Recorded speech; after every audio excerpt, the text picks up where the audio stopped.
ဘာသာမှမပြောဒီဘက်ကအဲ့ဒါ flow meter ဒီဟာလို flow meter ဘယ်ဘက်အကျစ်ဆို flow meter တင်တာနော် flow meter တင်တာဒီဟာဆိုရင်ဒါညာဘက်အကျစ်ဆို flow meter ရှော့တာနော်ဒီက flow meter လေးငြိမ်နေလို့ရှိရင်ငြိမ်နေရမယ်နော်ကစားနေလို့မရအောင်ဒီက flow meter လေးငြိမ်ပြီးတော့စက်တန်လေးနေရင် flow meter လေးငြိမ်နေလို့စက်ကောင်းနော်ဒီကလီထွက်တဲ့အပေါက်နော်ဒီကလီထွက်တဲ့အပေါက်ဒီကကျတော့ဟိုကဗာလဲပန်းနိုင်ကျက်သမားတွေရှူတာနော်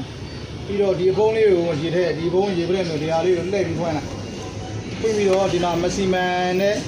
minimum နဲ့ရှိတယ်အဲကြားလေးကိုရေတန့်လေးထည့်နော်ရေတန့်လေးထည့်ပြီးတော့ဒီဟာလေးကိုဒီတိုင်းလေးပဲပြန်ထည့်ပြီးတော့ဖုံးပေးလိုက်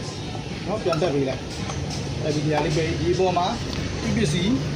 ဟိုဟာလေးကိုလေးပါတယ်နော်ဒီကိုလေးဒါလေးပါတယ်ဒါပစ္စည်းဒီကဖြူလေးတွေရှိတယ်ပြန်ဖြူပဲပြန်ဖြူလေး